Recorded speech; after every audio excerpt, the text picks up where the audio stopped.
Hey everybody, welcome back to the channel. Today we're going to be doing the front brakes on the Toyota Tundra. Throw that parking brake on, put some wheel chocks behind your rear tires, and let's break those lug nuts free.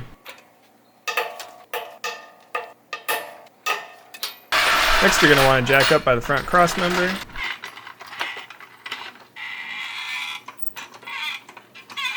Get your jack stands under there. Make sure you're using some decent heavy duty jack stands. Tundra is a pretty heavy truck.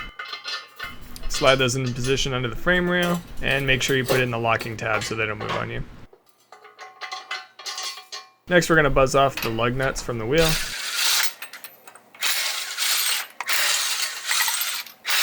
And make sure you're holding it when you take the last one off. It's going to move on you. Alright, move the wheel out of the way. They are nice and heavy. Hit the caliper with some brake clean to just knock off any of that brake dust on there. Next we'll pull out the clips. There's one on the inboard side of the caliper and one at the bottom.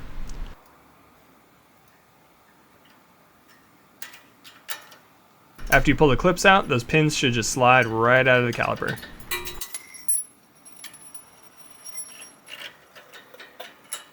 You'll want to compress the pistons a little bit so you can get the pads out.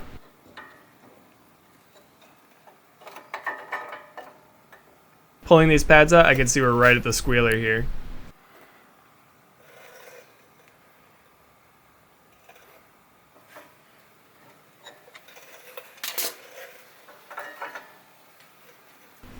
Not much meat left on these guys. Then we'll want to pull the bracket off for the brake line and the wheel speed sensor. It's a 12mm bolt.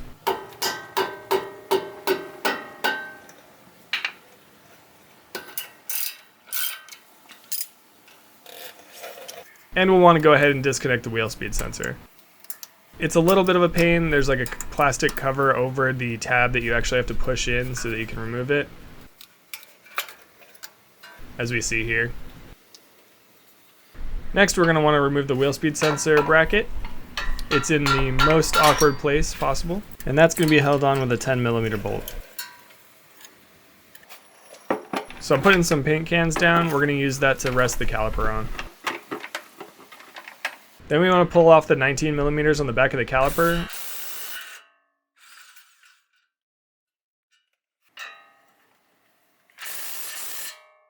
And we'll free the caliper up and remove that from the rotor. Be careful with it because there is a hard piped line up to the flexible rubber hose. Now let's focus on getting the rotor off. It's been on there for a while, so it's probably seized on. Let's hit it with a rubber mallet.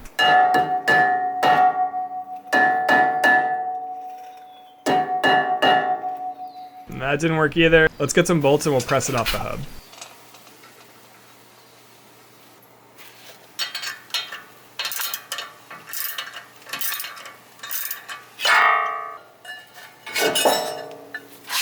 While that's off, go and grab a wire wheel and just try and clean up the hub as much as possible.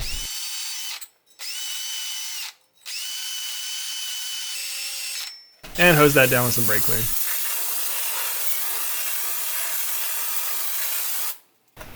Let's throw our rotor on. We're going to put it on backwards real quick so that we can spray down the backside face with some brake cleaner and wipe it down. Make sure we get off as much machining oil that's on there, and try not to touch the faces because you'll just add some more oil and brake dust to it. Flip the rotor around and we'll spray down the front.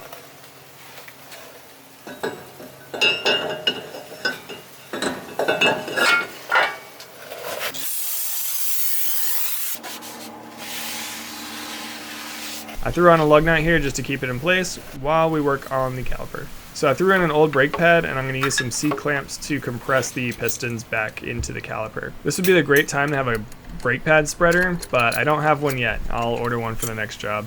It would save a whole bunch of, messing around with two C-clamps. Anyway, compress these in all the way.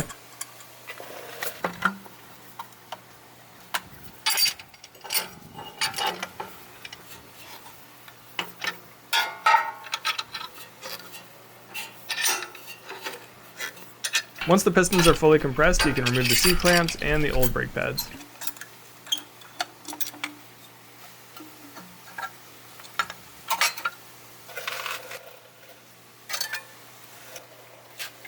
And now we can put the caliper back on the nut.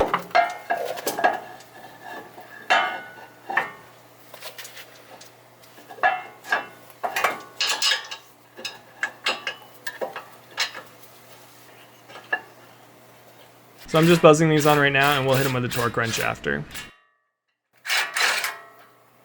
Shop manual calls for 123 foot-pounds on these bolts, which seems a little excessive to me. I staged it up to about 100.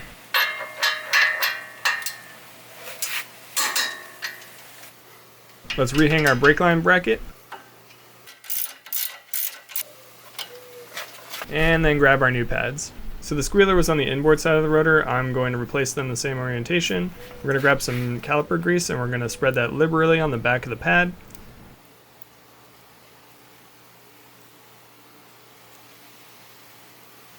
And then slide that in between the caliper and the rotor. You might have to jiggle it a little bit. It's going to be a bit of a tight fit.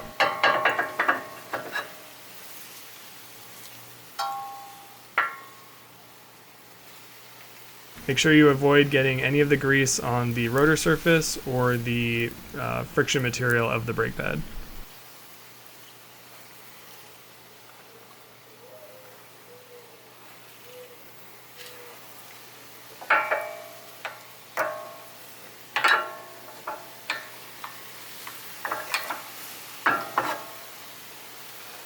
With the brake pads in, we can slide our new pins in after a little bit of grease.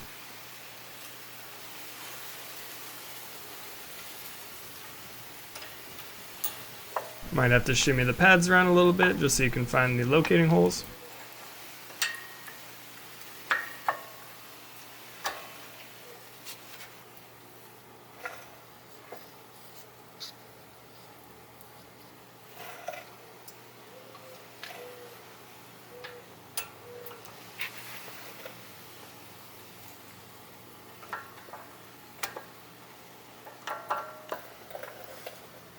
And with the bottom pin partially installed, let's go get our lower spring. And slide that onto the pin. There are two little locating holes on the brake pad that you can put the little tabs of the spring into. They just kind of fall into place. And then slide the pin all the way through.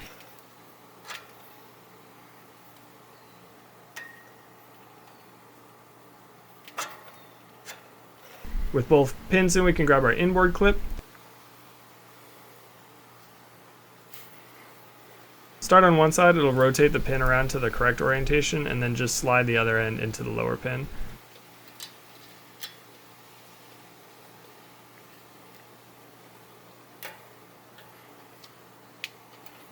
After that, slide the middle of the clip through the hole in the caliper to hold it in place. Alright, so let's reinstall our wheel speed sensor bracket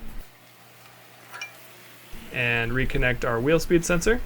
Your truck will throw all sorts of codes if that's not reconnected, and roll our wheel back into place.